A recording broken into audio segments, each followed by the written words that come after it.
Welcome to The Explainer. In the world of digital advertising, there is a massive power shift happening right now. For years, it felt like ad buyers held all the cards.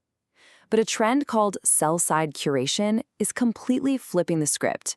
And today, we're going to break down exactly how it's putting power back in the hands of publishers. And let's just start with this quote from ad tech expert Ari Paparo, because it says it all, right? For the longest time, the sell side, that's the publishers, the platforms with ad space to sell, they've been on the defensive. Curation is their big comeback. So what is curation really? What is this trend that's causing such a stir? And maybe more importantly, why is this comeback happening right now? Let's dive in. Okay, think of it like this. An art curator, they don't paint the pictures, right?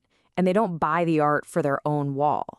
They use their expertise to put together a special collection for, say, a museum or a very specific buyer. In the ad world, a curator does pretty much the same thing. They handpick the best ad space from lots of different publishers to create the perfect package for an advertiser. Now, on a more technical level, curation is all about creating these special packages of ad inventory and audience data. The whole point is to offer something unique that advertisers just can't get through their normal buying tools, what we call demand-side platforms, or DSPs. It's all about creating value that goes way beyond the default options. So you might be thinking, if this idea isn't totally brand new, why is it suddenly exploding in 2025? Well, it turns out a few huge, long-standing problems in digital advertising all kind of reached a boiling point at the same time. And it really starts with this massive, almost hidden problem. In the typical ad buying process, the buyer's system has to talk to the publisher system to match up data on users. It's a clunky process called cookie syncing. And every single time this happens, a huge chunk of the audience, we're talking between 40 and 70%, just gets lost. It vanishes. So advertisers are paying to reach people who, technically, disappear before the ad even gets a chance to load. It's wild. So you take that massive data loss, you add in the fact that third-party cookies are dying, and you throw in advertiser fears about wasting millions on junk made for advertising websites, you know, the ones that exist only to show ads. Well, you get a perfect storm. Buyers were just desperate for a better, cleaner way to buy ads. So we've got the problem. How exactly does curation solve it? Okay, let's get into the mechanics of this thing. You know, the history of ad tech has really been this constant tug of war. Back in the mid-2000s, publishers used supply-side platforms, or SSPs, to manage their space. But then, real-time bidding came along and gave all the power to the advertisers and their tools, the DSPs. For a solid decade, the buyers were totally in charge. Curation is the force that's finally, decisively, swinging that pendulum back to the supply side. So how's it work? Well, the process is basically flipped upside down. Instead of the buyer's platform doing all the complicated targeting, that work moves upstream to the publisher's SSP. The SSP pre-packages the right audience with the right ad inventory into a simple little thing called a deal ID. And then, all the buyer's platform has to do is activate it. That's it. And right here, this is the key. The buyer's platform, the DSP, it's no longer doing the messy, inefficient work of matching data. It just gets this perfect, pre-qualified, ready-to-go package.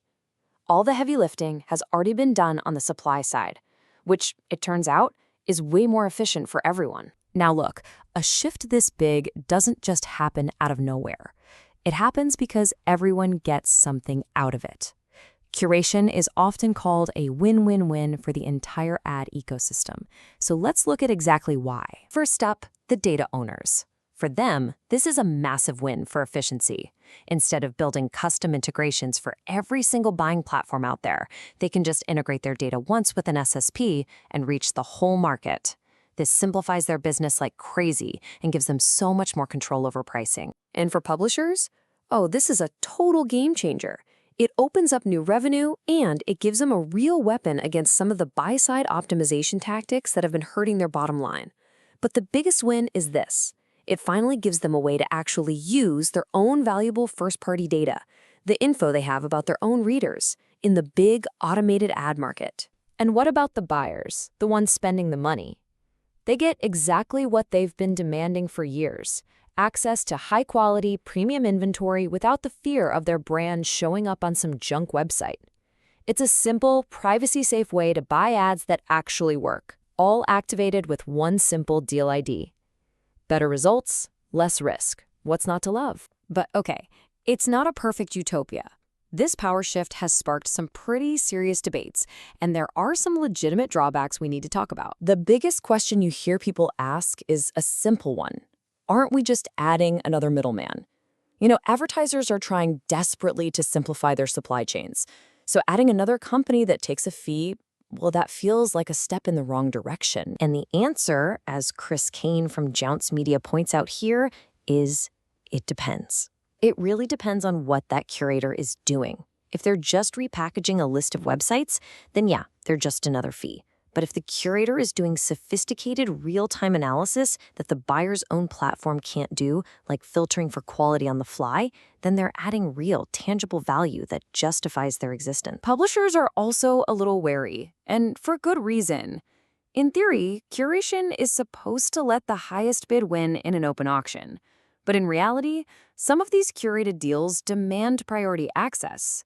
That can mean a guaranteed deal from a curator actually bumps out a potentially higher bid from the open market. It forces publishers into a tough choice. Do you take the guaranteed money, or do you gamble for a higher price? So, taking the good and the bad into account, what should a publisher or an SSP actually do to jump on this trend? What's the plan? For any publisher or SSP looking to get started, the action plan is actually pretty clear. First, you have to assess your own data. See which supply paths are actually making you money. Second, consolidate your partners. Stop working with everyone and focus on your top performers.